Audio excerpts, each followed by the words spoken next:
विश्वविद्यालय से ग्रेजुएशन और पीजी किया। वर्तमान समय में मैं लखनऊ विश्वविद्यालय से पीएचडी कर रहा हूँ राजनीति विज्ञान विभाग में। दोस्तों 2014 में जब मैं इलाहाबाद विश्वविद्यालय में ग्रेजुएशन करने गया तो मैं वनडे एग्जाम की तैयारी करना शुरू किया। एसएससी की कोचिंग करता था। बीए सेकेंड ईयर में मैंने लेखपाल का इंटरव्यू दिया।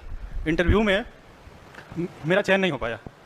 तो 2016 के बाद 2017 में जब चुनाव आता है तो माननीय प्रधानमंत्री जी आते हैं क्षेत्र में और योगी जी भी, माननीय मुख्यमंत्री जी भी, और दोनों लोग ये वादा करते हैं कि हमारी सरकार आएगी तो हम जो है इंटरव्यू हटा देंगे ग्रुप सी और डी की नौकरियों से, ताकि जो इंटरव्यू में खेल होता है वो खेल नहीं हो पाएगा। तो इन सरकार ने इंटरव्यू तो हटा दिया, लेकिन दुर्भाग्य की बात है कि वैकेंसी ही नहीं आई ग्रुप सी और डी की। तो इंटरव्यू हटाने का क्या फ़ायदा मिला? तो और उसके बाद से लेखपाल की 2016 के बाद से एक वैकेंसी आई भी तो अभी तक माननीय सुप्रीम कोर्ट में वो लंबित है। और दूसरी बात कि जब इलाहाबाद विश्वविद्यालय में मैं 2014 में प्रवेश लिया तो मैं एससी कम्युनिटी से हूँ और मैं जनरल में क्वालिफाई करके प्रवेश लिया। उसके बावजूद भी मुझे हॉस्टल नहीं मिल पाया। और जनरल कम्युनिटी के भी लड़के जिनका अप्रोच था, मैं सबकी बात नहीं कर रहा हूँ, वो लोग हॉस्टल मुझसे कम नंबर पाने के बाद भी हॉस्टल उनको मिल गया, हमें हॉस्टल नहीं मिल पाया। मैं कैसे भी सर्वाइव किया। मेरी मम्मी शिक्षा मित्र थी, 3500 रुपये महीना पाती थी।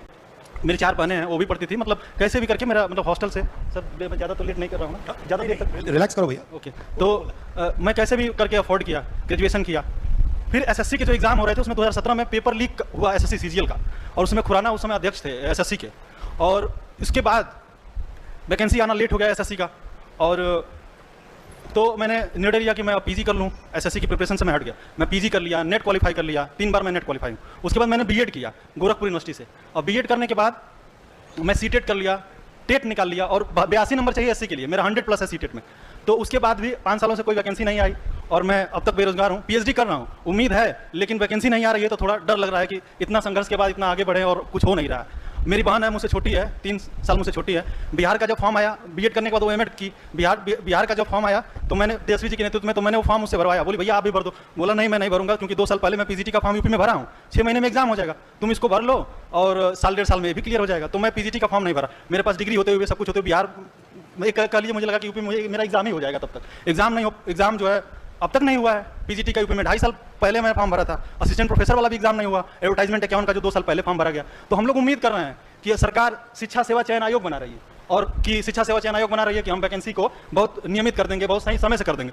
2 साल से शिक्षा सेवा चयन आयोग बन रहा है। अब बिहार सरकार ने 6 महीने के अंदर तेजस्वी जी के नेतृत्व में, जिनकी पार्टी इंडिया अलायंस में माननीय राहुल जी के साथ है, उनकी सरकार ने 6 महीने में 2 वैकेंसी करा दिया और 2,10,000 नौकरी देके दिखा दिया। और उसी में मेरी बहन क्वालिफाई हुई। और सीवान जिले में, मैं बलिया का हूँ तो सीवान बगल में लगता है, वहाँ से वो मेरी सिस्टर जो है इस समय टीचर है, पीजीटी में टीचर है। सर आपने कितना पैसा खर्च किया इसमें, ये पूरे प्रोसेस में, शुरुआत से अंत तक? शुरुआत से अंत तक सर जितना पैसा था मम्मी पापा कितने रुपए होगा? मतलब रुपया नहीं था, कुछ इस तरह से पर महीने जो कमा रहे हैं खर्च कर रहे हैं, मतलब जो इनकम है। तो अप्रोक्सीमेटली कितना होगा आज तक, जितना आपने मतलब इस प्रोसेस में एग्जाम लेने के लिए, टेस्ट लेने के लिए कितना पैसा खर्च किया? मुझे लग रहा है कि सर 8-10 लाख तो हो ही गया होगा सर, मतलब नियर 8-10 लाख तो हो ही गया होगा, क्योंकि ज्यादा हो गया। और कोई रिजल्ट नहीं आया, मतलब 8 लाख रुपए चले गए आपके, पर रिजल्ट कोई नहीं आया जी। और सर दूसरी बात मैं ये कहना चाहता हूँ कि 2014 में जब एडमिशन में लिया, उस समय बीए में एडमिशन के इलावा यूनिवर्सिटी में 1,000 रुपये फीस थी और हॉस्टल की फीस 7,500 थी। और उसके बाद से 2017 में फीस वृद्धि हो गई और 21,000 फीस कर दी गई 7,000 से। अब सोचिए सर, जो हाशिए पे है, जो गरीब है, जो कमजोर है, वो 7,000 से 21,000 कैसे अफोर्ड कर पाएगा? तो ये किसको धक्का है? सबसे ज्यादा धक्का ये एससी को है, ओबीसी को है, और जनरल वर्ग में जो गरीब है उनको धक्का है। वो आ नहीं पाएंगे और ये जानबूझ के चाह रहे हैं कि विश्वविद्यालयों में वो न आ पाए। और आपकी सरकार थी तो ये लोग बड़े पैमाने पर धीरे धीरे आना शुरू कर दिए थे, उगना शुरू कर दिए थे। और ये अब क्या है, सब दब गए हैं, दब रहे हैं। तो बहुत जरूरी है इस समय कि इंडिया अलायंस जीते।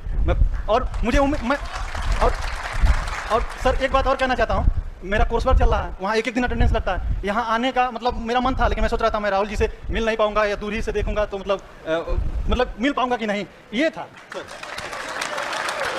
लेकिन मुझे बहुत खुशी है कि मैं